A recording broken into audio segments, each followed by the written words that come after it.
Hey guys, welcome to part 3 of the system design and coding interview coaching session with my long-term mid-level client who actually received 2 senior level offers. In this video, we will actually review my client's system design and coding performance for his actual Amazon interview.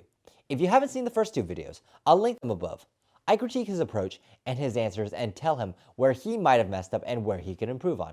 And I think a lot of the talking points that we go over here are very critical for being able to approach the system design in an efficient manner and in order to get the top scores. Hopefully, you'll all learn something from this as well. So if you like videos like this, please give this video a like and subscribe and watch this until the very end. It lets me know that you like videos like this and you want to see more of them. And if you follow me on my socials, you can vote for what topic I cover next. And if you want to try and secure the next job offer, you can book me for interview coaching at echantech.com. So with that, let's begin. Microsoft and Amazon, how are we doing on that? So Microsoft's still waiting, and they seem to just take forever for fucking everything. So I'm not surprised. Amazon, I heard back yesterday, and they said they want to move forward, and they're giving me a SD1, so they're gonna lowball me. That's like something basically a rejection to me, or I would not take that offer. And so, but they were like hesitant or reluctant in saying L4. They know. I had a feeling that they knew that I wouldn't be interested in that. He's like very high L4, and then we could like, I think it would be helpful for you to get that mentorship to gear and ramp up to L5. And so I didn't really say much back to him, and I just kind of took the offer and just like left it as it is. He's gonna go and get offer numbers on Monday, but like I said, L4 is gonna be capped at 200 anyway. So wait. So they offered you SD1, but L4? Wait, I'm confused. So their L4 is SD1. Okay, yeah, they offered you L4. That's fine. Okay. That's good because when I heard SD1, I thought like, oh, this is junior engineer role. I'm like, what the fuck? But yeah, no, I pegged you at L4, L5 level as well anyway. So, but the fact that they gave you a high L4 is pretty good actually. So no, but then this is like SD1, right? This is like their entry. wait, what? I thought you said that they offered you L4, SD1. Yeah, but like I think their L4 is off from other L4s. Let's look at levels. Yeah. SD1. Oh, I see what you mean. Oh, yeah. Yeah. Okay. I was talking by Google L4. Yeah. No, fuck that. Yeah. What the fuck? Okay, why the fuck did they peg you there? I know they lowball, but like, were you applying specifically for SD1 role or? No, I don't think so. And he said like L4, L5, like it was. They said like my coding algorithms that was at an L4, L5 level. They said my leadership L4, L5, leadership principles L4, L5, and then my systems design. That's where he said it was just like a concern. So he said L4, and that's where I really just wasn't really sure because I went through my whole like routine and I did the trade-offs and everything. It was basically design Goodreads, the book review site. And so that was a shoe in basically based on what I was already doing. And so, but he did give me just 20 minutes. We spent like 40 minutes just talking, and then 20 minutes to just quickly go through it. He asked me like database, and I told him like basically I stuck with my guns with MySQL because it's object oriented, ACID, whatnot. And so that's where I'm actually just starting to have questions because like I ran into this kind of like I feel like MySQL is the unpopular answer here. But if you reason about it, there shouldn't be a fucking like reason why that shouldn't be okay. And it seems like people or engineers sometimes treat that as a black and white, right or wrong answer.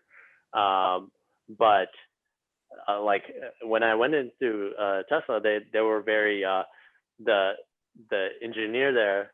She was a junior, like I think she was a younger engineer, and she was like she wasn't sure why like I would ever pick MySQL, even though I stated out all the reasons. Okay, let's actually go through this one by one. Let's focus on system design first since we're on the topic. What was the 40 minutes just talking? Just like behavioral. So like stuff like well, tell me a time you like missed a deadline or something like that. And then like others like how you led or something like that. It was just like leadership skills. Okay, so they combined the leadership and system design interview into one. They did it for all of them. So they would lead with the leadership principles for all the rounds. Okay, For the got first it. 30 minutes or so. Okay, so every single round was leadership. Jesus Christ. Yeah. God damn it. Anyway, okay, so the last 20 minutes was system design. You mostly did you focus on like trade-offs, the prerequisites, the what's it called, the minimum requirements, functional, non-functional, all that good jazz? Yeah. The whole skeleton. Okay, and then you came up with one design, and then were you able to iterate on it? Yeah, I beefed it up more and more where the pain points were. So like I looked at like based on this QPS, we don't necessarily need to rely on like multi-leader, single leader should suffice. Then I looked into like replication because we need durability and whatnot. And so yeah, it's very close to what I've been doing. Like there hasn't been a major reason to deviate from that. And Yeah. I would talk within those parameters. Right. So then I'm really confused. What was the specific concern with the system design? Did they tell you? No, that's where he said like, I'm gonna get back to you on that. And so hopefully on Monday I'll be able to get more detail on that. Okay. Yeah, this is weird. Let me write that down. At your concern, get back on Monday, because that means that we have two companies, Lyft and Amazon, that are saying the system design was weak. It's like, I know that is like a little bit of a weak suit for you compared to like what I've seen other people, but I thought you were solid. You were doing a solid mid-level engineer work for that. That's super fucking weird. Yeah, okay. It would be really nice to know what is the cause of this, but yeah. Okay. Yeah.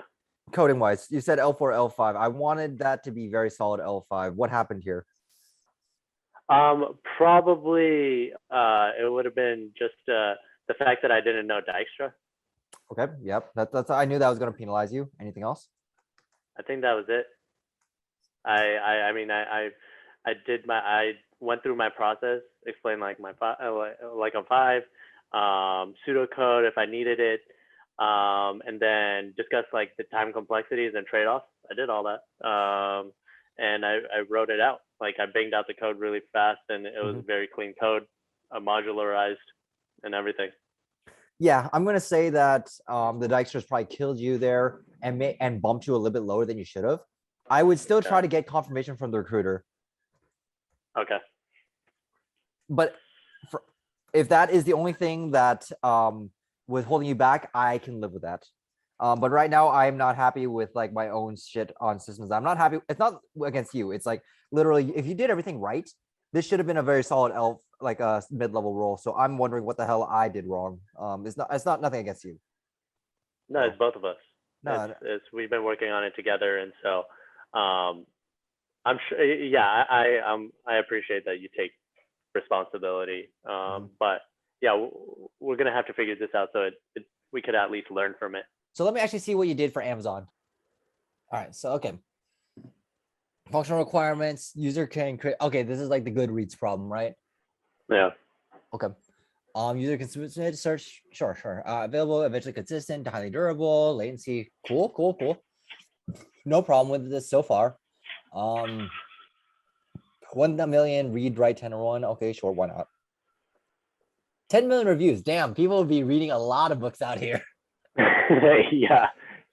Even in that case, yeah, that kind of thankfully it didn't hurt my QPS. Okay, that's fine. Sure. So that's fine. I would expect this first chunk that you did should have taken like 7 minutes to do. Fine. I'm fine with this. And so the client cache back in SVC. What the heck is this? Like the one in the middle that says single leader with current writes of 2 reviews per second. Is that your leader?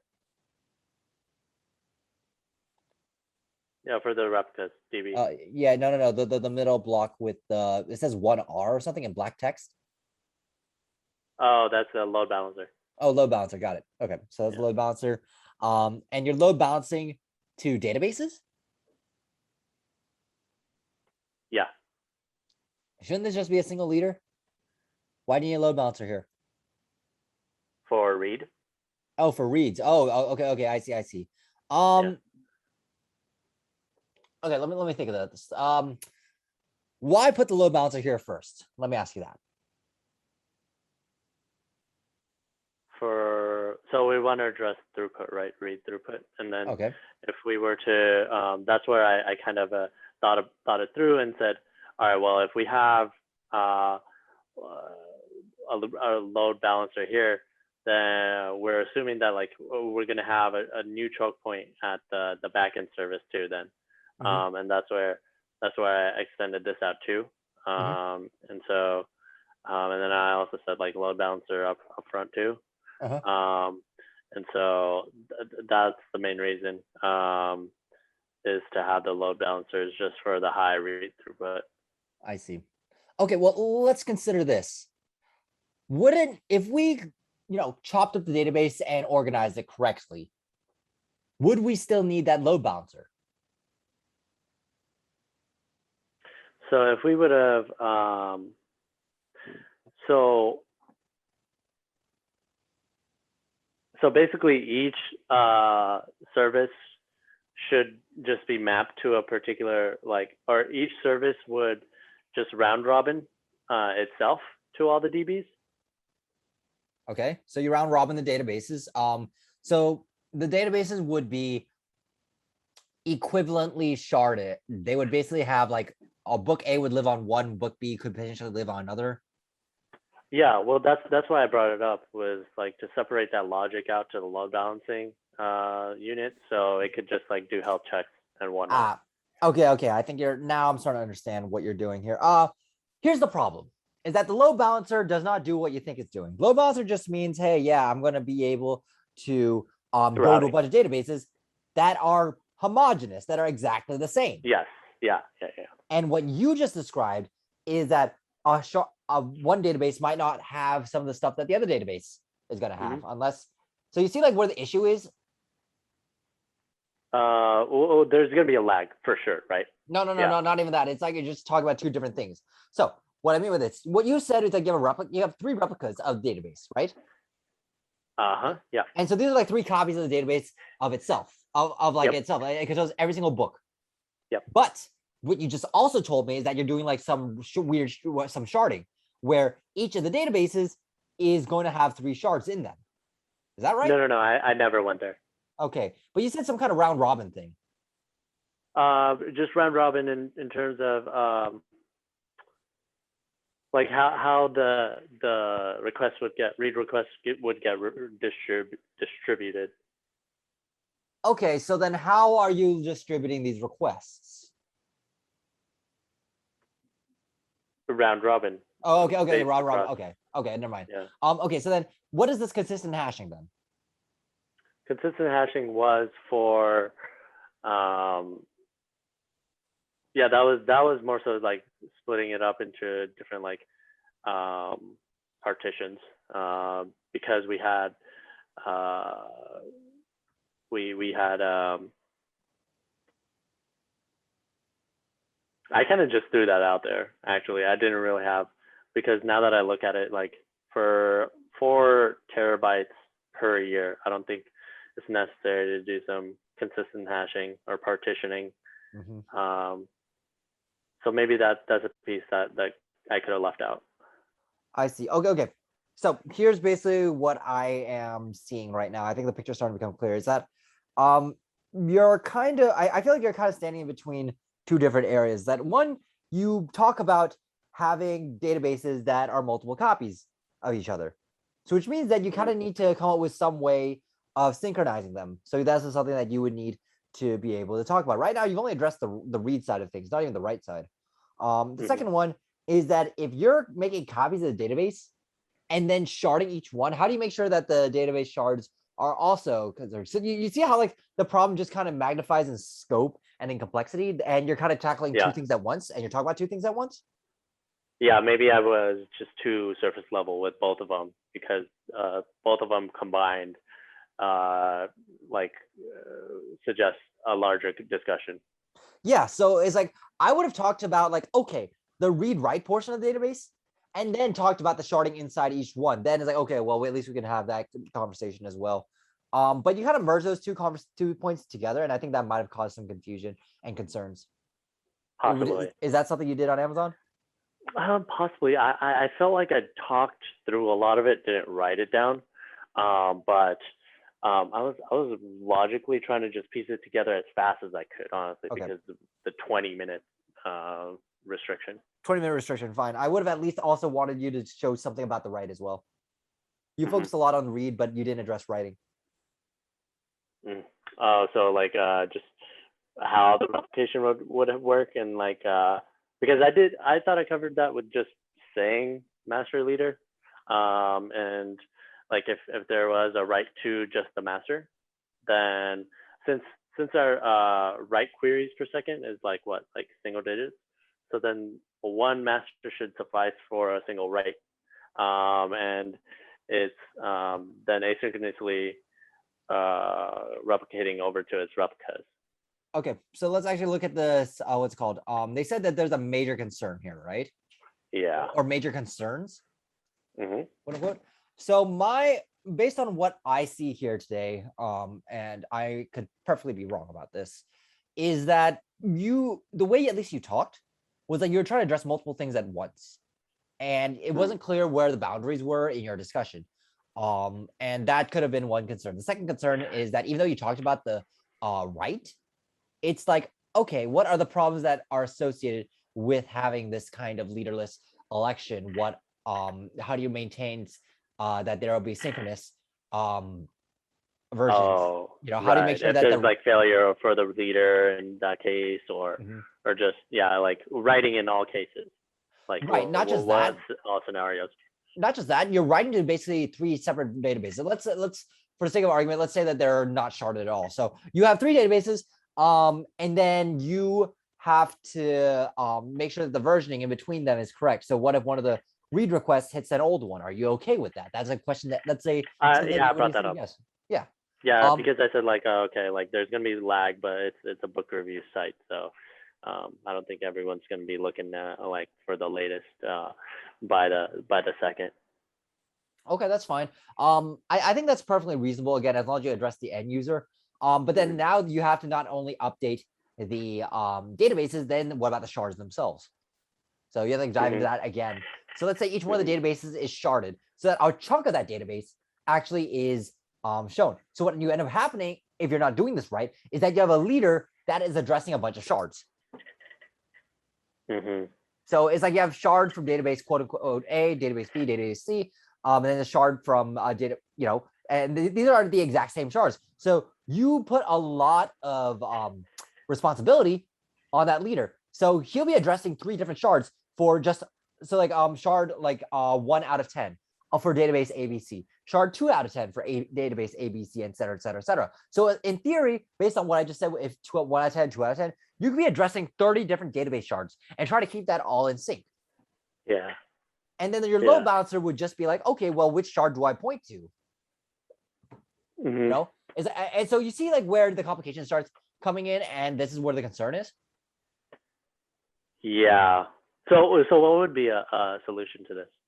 So I don't mind the leaderless. Actually, I don't mind leaderless. I don't mind single leader. I would probably say something along the lines of, and this is off the top of my head, I would kill the load balancer until it proves itself. Load balancer is just one of those things where, again, it just has to be on a homogeneous pointer, a homogeneous basis. So I would kill this. I would say, okay, the very simple thing is how do I handle my read write imbalance? I would end eventual consistency. So I think that leaderless is not necessarily bad. I would want to have a majority of the databases do a consensus in order to try and resolve which is the latest version. That way I can guarantee that I will be able to handle failover. Now, the next thing to do would be to have the backend services. Backend services will point to any of the databases. Databases will then do a consensus on who is the, what's it called? The leader, or at least the latest version, and just go to that. So there may be some imbalance there, because while the other databases are updated, all the traffic will flow into one database. So that could be a point of concern. But I would say that after that, I could load balance to like the backend services. I think that each one of them are capable of handling things just fine because most of these, like you said, are just a simple page get request. And so these get requests are really just an amalgamation of all these book reviews. These book reviews would probably be stored as a could just be a, I don't know, SQL. Yeah, I mean, SQL joins they're relational because for a book, you might want to see the first 10 queries, the first 10 reviews. So a SQL database could be fine. So you would just like you would do a join with the first 10 reviews of that particular book.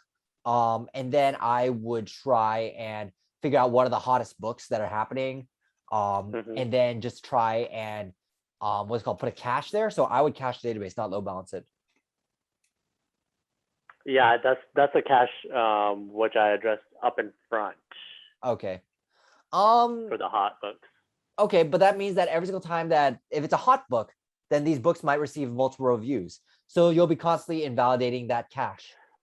That's where I think I could have just gotten a little deeper in terms of the book reviews, because these are lists that are changing, right? New comments and reviews are being created. So like I mean, I didn't go into anything about like invalidation, like what would constitute an invalidation and whatnot. And I could have covered that a little bit and covered my ass a little bit more. Yeah, but I think you've noticed the difference between what you're doing, what I'm doing. Again, what you're doing is like you kind of like try to reason out what is the right approach, and then you just kind of move on, or you combine a lot more than you can chew at once. And whereas what I'm doing is like I'm like, oh, we could do this, but then the trade-off is this. So how do we handle that? Or maybe I'll backtrack, say, oh, well, we'll run through this problem back and forth until I find one that is reasonably efficient, and then I move forward, and then I come back to it if I need to. You see, I'm kind of like constantly arguing against myself, like trying to poke holes at what the fuck I'm doing. It's like, hey, is this really gonna work? We could do this, but oh, what's the problem that runs into it? And then compared to like what you did, you just said, oh, well, you just like tried to reason it out, where you focus more of your effort on building it up. And then whereas I'm trying to come up with just tearing down my idea, making sure that, hey, do we have enough options to be able to cover this? I think that it's like what you're doing is not necessarily bad, but the difference is that I'm able to supply a whole lot more trade-off and information. Whereas what you used to do is like you're building it up, but then you're kind of giving a lot of obvious information. There's no detailed nuance. That part, what you're doing of building it up, is like, to me, that's automatic already for me. Yeah. Okay. I think that's the crux of it. So when I talk about like trade-offs and pain points, it's like I'm doing exactly what I told you to do. I'm just doing it a whole lot faster. I'm like, oh, these are the pain points. This is not efficient. This could fail under these conditions. And yeah, I think the overall process is that you're really slow with this. And I think that's also a common feedback for all these interviews. Let me double check. Major concern, I'm going to bet that you get back that you're slow and that you tried addressing too many topics at once and you didn't really seem to fully understand what you're talking about. I think that's probably the feedback from Amazon. Now, let's see, system design, Microsoft, I think you might end up getting something similar. And then you said that for Tesla, the approach was slower than what you wanted. Yeah. This is in line with what they're saying as well. She's saying, oh, you are too slow. Well, again, it's the buildup. Is that you're kind of stating obvious facts and things that are pretty obvious to people, I think, in order to try and pick a solution. But what I'm doing is I did that entire process very quickly and then tried poking holes at it. I think that's the tempo she wanted for Tesla. Yeah, I would agree. So this is my feedback to you is like, again, keep in mind what can go wrong, end user requirements, trade-offs for each one of them. Trade-offs, yeah, again, that kind of goes back to what the fuck can go wrong.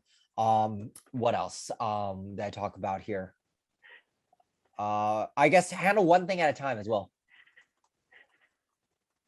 Yeah. Especially with databases. Like I didn't even talk about sharding until I was fully bulletproof on what database strategy I was going to use. I don't think you even had to go into it. No, not even really. Yeah. So I was like, I picked one thing to go into and then just kind of stuck with it and then used sharding if I needed to. And I was able to tell you, hey, if you have shards in multiple databases, then you're synchronizing multiple shards together. Mm-hmm. And then if you're not synchronizing them all correctly, you can end up blowing yourself up because you are essentially managing 3 databases, and then those databases have to manage those shards. So it's like it gets kind of funky. Right. Yeah. But anyway, I'm not saying that my approach is right or wrong. I'm just kind of showing you the way I think, and based on what I believe your interviewer might be thinking as well. But you know what? Let me know on Tuesday if this is along the lines of what they say. Yeah, definitely. Yeah, I'm gonna go ahead and do that and get more clarity on that. Okay. So with the last 30 minutes, I want to actually look at your coding as well. And I also want to see like some of the positive stuff as well. Okay. Any in particular? One that you felt that you did well on so that I can disagree. Yeah, sounds good. Because those are always the ones like, oh, you could have done this better, like the blind spots. So this was the dependency, the tasks, and come up with a list that's in order. All right, let's see. So this one is you're writing a job scheduler out. You job multiple state. Oh, okay, yeah, the dependency one. I think we talked about this actually. Mm-hmm, yeah. Okay. Yeah, we talked about this. I think that what the code that you came up with is fine. It's the cycle one that killed you. And then it's the cycle detection that killed you, I think. I'm looking at this code. I think it's fine. Very briefly. Yeah, dependencies, fine. And then we also talked about like being able to kick it up a notch and say, hey, I can probably process multiple tasks at once if I did like multi-threading. Yeah, right. Yeah. And then we just like keep promoting those until we run out of threads, or we just end up with a blocking task. Yes. Yeah. Or the task that is kind of already being done. So this one, I think the lesson from here is just like, again, figure out what the fuck can go wrong and address that early on. So these are like your bad inputs. These are your weird conditions. And then the other one is that, try to expand beyond. If you can have a very simple design, it's very easy to multi-thread it. If you have a very difficult design to work with, you can't multi-thread or optimize it as easily. That's kind of the moral here. But I think that you at least got a basic solution down, so it's fine. Yeah. Cool. Then let's see for Amazon. This was one where, so I had to go through and let's see, so Huffman encoding. And so this is kind of the rule. So with this like string CAC, BBBC, you can, how can we like encode, like if we were to do this, I think 2 bits is a letter. And so it would originally be 12 bits. How can we encode this in a different way where it's taking less bits? So what's involved is basically count the occurrences of each letter in the string. So we get that. And then you sort of use this tree condensing method where, so she did this out for me up until this point, line 30. Yeah. Line 30 or line 7? Because you pointed to line 7. I think she did 30. Okay, yeah. Okay. So she gave you the example here. Yeah, this is the example. Try to see if you could grasp it. Holy fuck. I don't even remember Huffman and okay, I remember vaguely remember Huffman. You don't need to. She was asking me if I don't, or else she would have changed it. Okay, fuck. I vaguely remember this. All right. Let's see. Did a 0? Oh, I see. Yeah. Assign each letter a 12 bits. And then try to compress the yeah. And then you have like the run of bits that represents a certain sequence. Got it. Mm-hmm. Okay. Yeah. So. All right. So then, what's the question exactly? So like then she had me like the question wasn't like your conventional question. It was more so a walkthrough and like collaborative question, I guess. Sure. And so like she gave me another one, like another string like this or like another string, and then do that whole tree procedure again, and then also come up with like an encoding for it. So I went ahead and did that. It wasn't too bad. I had like a hiccup maybe, but overall I breezed through it.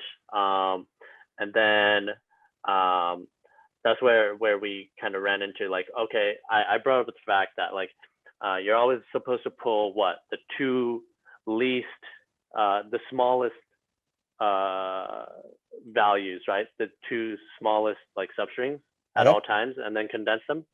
And so there was a case where it's like, what if there are two that are equal or three that are equal? Then like, what's the decision point there? Like, do you take any? Do you take the larger one that's already like combined, or a smaller one? What's the priority here? And so that's where she went and had me go through it a little bit more, and realized that both ways you result in the same thing, based on the fork. Either way, you'll get the same thing. So then we talked about, okay, like, yeah, so that reduces our logic here.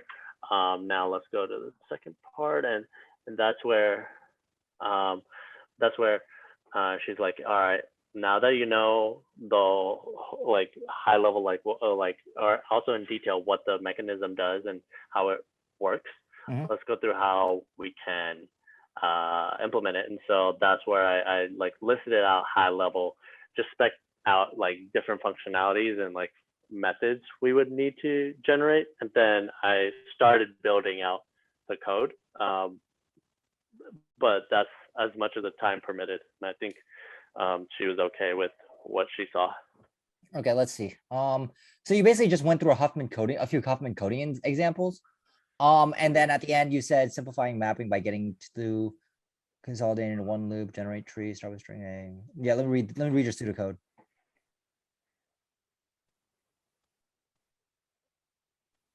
Right. So it's like the lowest occurring strings will take the longest encoding, and the highest occurring will take the shortest one. Fine. Okay. I am fine with that. The question now becomes, when you say two lowest occurring strings, what is your input? A tree node. Oh, your input's a tree node, and then you're trying to decode it. Yes. Ah, okay, got it. So then I would have just used. Oh, no. I would pass in the occurrence map to generate the tree node. Okay, so when you say occurrence map, what do you mean? So you're trying to generate the occurrences of like A in this letter or in the string. So it maps to a number, a count. Oh, you want to count the number of A's that appear, or number of B's that appear. Okay, and you do that for all of the letters in that string. Okay, I see. So let's see, simplify by the lowest occur. So then how do you know which string is occurring? Is that an input that you're given? Yeah, you're given a string. You're given a string, but then you say lowest occurring. Yeah, and then that's where it's you can so like that's where you would just basically do a search of the map and try to get the lowest two. Okay, so you're given a frequency map of the strings. Yes. Ah, okay, now I'm starting to see the picture. So you're given a frequency map of the strings, and then do you also have the Huffman encoding for them? So you have to create the Huffman encoding. Okay, so you have string, and then you create the encoding for them. Okay, that's fine. Okay, that now makes sense. And so you just like string, I have to create the occurrence map. So that's the first, that's why you see that first method. And that will lead to generating the encoding of the tree that you have to do like we did up top, to then generate the encoding. And really the encoding is like, so for A or C, you see line 53, the first one, how do I get to C? And that's a 0 and a 1, which means it was left down the tree and then a right. So we encoded left and right as 0 and 1. And so then this is a path that would take you to C. So 0 and 1. So we encode C as 0 and 1, basically. Oh, I see what you're doing here. Interesting. Here's Yeah. Now I start to see what you're doing here. Okay. So you just ended up creating this approach in your code. Yeah, and I didn't come up with it. It was something that she basically explained, like this is how it is. That's fine. I have no problem with that. You use the most frequency or the longest string at the root. Fine. I have no problem with what you're doing here. And if she seemed happy with it, I think that your approach was solid. Again, it seems like a exercise that you did together, and as long as you were having that conversation and progressed towards this, I think it's okay. I I think it was don't. major. Yeah, Yeah, I don't I think see that anything. I think the getting this part, the 61 to 74, I think that's what made her satisfied, which was like I didn't jump right into it. Yeah, it's like, did you take the time to actually understand what the fuck you're doing? Yeah. Yeah. And as long as you can do that, I think most interviewers are happy 90% of the time. I can't tell you the number of times people literally jump into code. I've seen this at the fucking L5 level, dude. Like senior engineers who jump into fucking coding without understanding what the hell they're doing. It's like, Really. no, Yeah, I'm not dude. even fucking joking. It's. I know. It's something that's like I would have kept doing it. I would have been one of those if I didn't run into you. So yeah, I could totally believe it.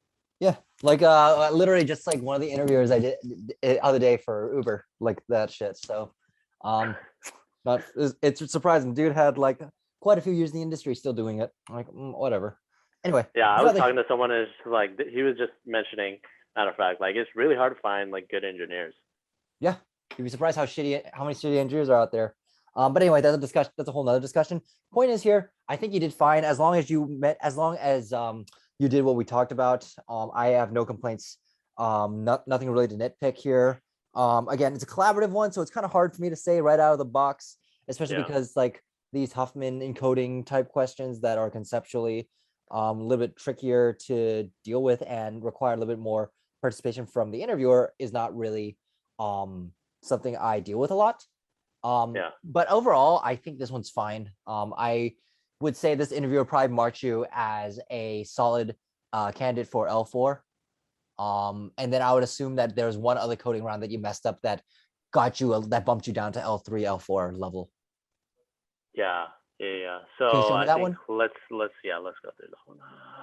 I don't think I have that one. Oh, you don't? Yeah, nah, I don't have that one. He closed the site on it. That's fine. Um, so there's another one where we could go through this. Uh, yeah, this is object oriented. So Perfect. basically, yeah, check it out. All right, let's see. So this is write a program that receives foreign integer and indicate the weight and size of a parcel for postage and return the cost of delivery. Okay, so it's basically a calculation of shipping costs. Fine. The rules for calculating, sure. And then yeah, the volume for calculating. Okay, that's fine. I would easily be thinking about extensibility actually, or how to change things. Like for instance, what if we wanted to like add in another priority in between, like maybe a 30 kilogram at a future date. But it's fine. That's Um, what actually she had to bring out of me. So yes, you went straight to it. I at the end addressed it after she prompted it. now that yeah. Now I know what killed you. I know what killed you. It's literally the fact that your code doesn't scale. I can tell you your Yeah. code is not going to scale very well. Yeah. It's like, oh, this guy didn't think about like how to actually scale out the initial problem. And therefore he got fucked. So you basically Yeah. end up with some big ass if statement at front.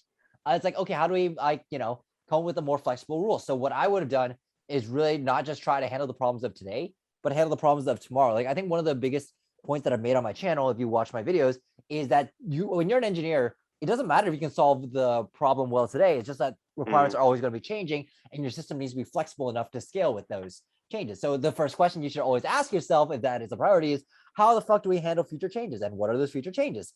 And in this case, the future changes are, what if we want to change our priority or rules or pricing or some shit like that?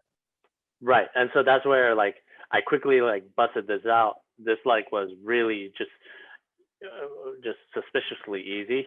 Yeah. And so that's like, okay, all right, where to next? And then it's Okay. like, how can we address this in a larger scale? And so that's where you have all this, the rest of this. Yeah. So it's the same problem that we talked about earlier today. You're being way too fucking cocky. Yeah. Like Well, now that I'm pointing it out, do you see it? Yeah. Like, actually, I was very suspicious why it was that easy though. Like, I knew that there was more to it. And I didn't. I kind of maybe put too much trust in the question that it would be straightforward, and that you have to be more critical before you start. That's in my book. That's still pretty cocky because, like, hey, the question. I know I should respect you. I know I should I should watch out for you, but I'm gonna do shit anyway. Yeah, it's more of a laziness thing. Like, it's like, it's in front of me. I'll just do it. Yeah, lowest, like that's still yeah, but you get the idea. So that's probably why she literally said, "Hey, this guy's junior engineer. He didn't actually think about like what the hell the problem is actually trying to solve for the future." Anyway, so I think that let me scroll up for me. What else? What are the other rules that she talked about? So you define by volume and then by priority, size. Okay, cool. Now this is actually where I would have okay, now that let's pretend you're in the interview and she brought that point, like, okay, what if we want to change the rules and priorities? What did you do after that? So then, okay, so if you want to change it and make it more more dynamic, right? And you want to address like, okay, if you want to, extensibility, and hundreds of priorities and rules, right? And that's where I kind of just looked at it in terms of, well, that's where I probed really. Like, will it always be like one rule to a priority? What if there are multiple rules to a single priority number? And then how do we handle that? And that's where I kind of came up with this encoding, like, and so that's where, or this encoding, and that's where she veered me away. It's like, okay, yeah, thought about it. Let's not implement it. So like, let's go to another. Let's just explore this a little bit more. So that's where I sort of built out like the rule class, which would be considered like, this is the condition and then the action basically, or the cost that would actually be returned. And this would require a parcel object. So I created a parcel object, and that's where you pass it in and then you're able to get your cost. And so after that, rules, this is basically how you scale out your rules. So you have your condition, you have your pricing formula, and essentially it would just be a callback. A callback that would just generate, taking that parcel object and then generate that end integer. And so one thing that I missed was, well, okay, you're multiplying a volume by this float. You're going to generate a float, but you need to return a cost, which is precision 2. And so that's something I failed to address. And so that was one thing. And then that's when she also brought in, okay, the scale, like in terms of how can we, this was just more so how can we structure what we already have up here, right? But then what if we want to scale our rules? So that's when I had to build this out and say, like, for all the rules, and you would just run this condition and get the pricing formula. And if it returned, then you would return. If you got the condition right, then you would return the price. Yeah. So I understand what you did here. Let me ask you something. If you had to do this over again, would you write the exact same way, or what improvements would you put? Yeah. So for me, I would definitely address what she brought up. That would be first line. I kind of made it convoluted. I don't know if I should or should not, but I felt a little shaky on how I handled the callback and the pricing formula. I could have built out that object a little bit more and made it more discrete. And so that's another piece. But I think I would do this parcel object again and then this rule.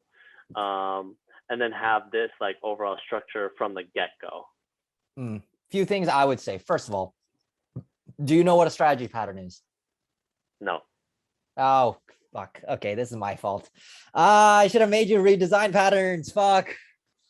Okay, basically, it does exactly. But I mean, yeah. Okay, go ahead.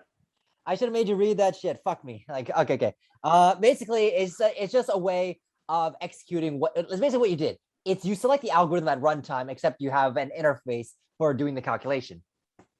So essentially your object is What that is calculation. Factory? It's strategy. Oh, it's strategy. Yeah, strategy pattern. Just you create an interface that has a dot calculate in it, and then at runtime you call rule.calculate. Oh shit. Yeah. Yeah. And then the condition could be packaged with the rule as well if you really wanted to, but But then that's kind of what this is doing, right? Right, but I think the interview was really specifically looking for you to call it a strategy. To mention it. Oh. Yeah. Not just that, like not dive into it to begin with. And even if you didn't know the name, I think coming up with a clean interface like this is okay. My problem, and I'm going to get into a little bit of nitty-gritty details as well, is, well, first of all, do you want the condition to be mutable at runtime? Oh. Yeah. Yeah, that's a consideration to make. Okay, another one. Do you want the pricing formula to be exposed?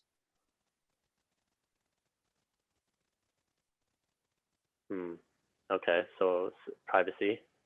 It's open close principle, or like law of Demeter. Do you know what the law of Demeter is? No. Principle of least knowledge. It's like if I don't need to know about this, then right. Yeah. Yes. So okay. It should be abstracted from most if they don't need to know. So a condition, return self-condition callback. So that's just checking whether or not it's true or false, right? Mm-hmm. The thing is that, again, this calculation it's dependent on condition. So I would say that since you have the since every single time you're going to execute when the condition is true, I would combine that into one, because there's no need to call the condition and the calculation separately. So I would write something like if condition then calculate. Oh. Yeah. Because you have that tight, that very tight coupling, and you're never going to decouple it. So this is what would be my argument for cleaning up the interface as well. And then parse condition, parse pricing formula. I don't know what this is. I think this is just you trying to do. Oh, these are setters. Okay, got it. I do that all in the constructor. Yeah. Oh no, this other idea was just a kind of a tangent idea, which was like I was thinking in terms of the user for this question actually. So like who would be like creating these rules and formulas, right? And so like if it's a person on a GUI, then that's fine. We'll be able to generate a callback or something. But if it's a person on a GUI and that's like putting in a string, then we're gonna have to like parse that string and then generate a callback like of that. Okay, but that's not something in the rule itself. I would create a rule factory for that. That would translate the string into a rule object, some autogen code. Mm-hmm. Because how would you not do it? What would be the alternative to this? So it would be a rule factory, because a rule is just an object, right? It's a very simple object. That is you want a different object. I would want a factory to be able to produce these objects for me. Huh. Okay. That way, separation of concerns. That way, the rule is just an object that calculates something. One, like single responsibility principle and shit. Yeah. Okay. Yeah. So having it in here is kind of messy.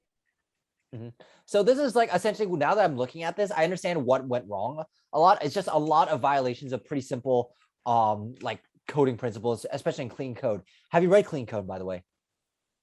Microsoft one, right? No, that's Code Complete. Have you read clean code? No, I haven't. Fuck. Okay. When's your Facebook? When is your Facebook interview? Monday. Fuck. Okay. It's fine. I've gone through these many interviews, so I think it should be fine with. I mean, whatever I have right now. Pray to fucking God that we do not get hit with this again. Holy shit. Oh God, this is my fault. Okay. We can do this. This is gonna be fine. Everything's gonna be fine. Okay. If you can find an online summary of this book, but in your own time, read this. I highly recommend it. Like, holy shit. Yeah. And then after that, again, this one is that's like for your career as well. And then I want you to also read this one. And both these books, I want you to keep a hard copy of. I keep hard copies of these. Design patterns, elements of reusable object-oriented software and shit. So I want you to be able to have this by your bedside and read through everything, because this is gonna fucking help you. Oh, right. Yeah, the second one I know. Okay, I've seen both of these. I just never gone through them. Okay, cool. Fucking read them, dude. Like that would have, if you read those, I think you would have cleared this. So this is my fault. I should have made you read this, but I focus mostly on the algorithm and system design. But okay. This is something I need to fix in the future. But all right. Anyway, with like 2 minutes left and me beating myself up over this, I'm gonna say that everything, all the feedback is making sense now. The thing, let's focus on what we control for the next 2 days. The first one is end user in mind. Make sure that you have what's it called? That you serve it, the system serves them. That you are able to actually fucking make the user happy and make sure that the system can be flexible enough to fit their needs. The next one is to make sure you've handled all the functional requirements and be able to declare the trade-offs. Whereas you spend a lot of time building up this problem, I want you to be able to go through that a little bit faster, but then acknowledge like, okay, what are the problems with using this approach? And to focus on one thing at a time. Just keep those 3 things in mind. And then for the system and for the object-oriented design, we can't do too much about that. I would say the only thing to keep in mind on that one is keep in mind what the fuck can go wrong. Actually, you know what? If there's anything you get out from today and you only had to memorize one thing, keep that one principle in mind. What the fuck can go wrong? Right. I think at this point, that's probably the one thing you can really focus on and work on. So over the weekend, I want you to try and at least read find some summaries of these books that I sent you. At least do it as like nighttime reading or something like that. But try take a crack at some leak code problems and some system design problems, and keep that principle of what the fuck can go wrong in mind. Okay. Yeah, that makes sense. Okay. I think the session was actually really, really helpful. What do you think? Yeah, I think this is different. It was good to adapt to these what we had in front of us, and yeah, it was really good to go through it and really get your perspective on things, or else it would have just been wasted resources. Yeah, for sure. Any other final questions that you got for me? Because I'm really hoping you get this Facebook thing. Yeah. No, I think I'm there mostly. Just a little bit more of what you just prescribed. But yeah, I think it's a lot coming down to just focus and execution. Right. Yeah, that's basically it. I want you this weekend, chill. I know I've been harsh on you today, but I really want you to keep this what the fuck can go wrong in mind. Just relax going into this next final Facebook one. And just, you've done everything you can. We've done our best. Whatever happens, happens. I want you to be free. I want you to feel like you could do anything you want in that interview and that whatever you think is right. So I appreciate that. All right. Yep. All right. Let me keep me updated on these things. Let me know how Microsoft and everything else went. Sounds good. Yeah. You'll know right away. All right, for sure. Take care, man, and good luck. Thank you.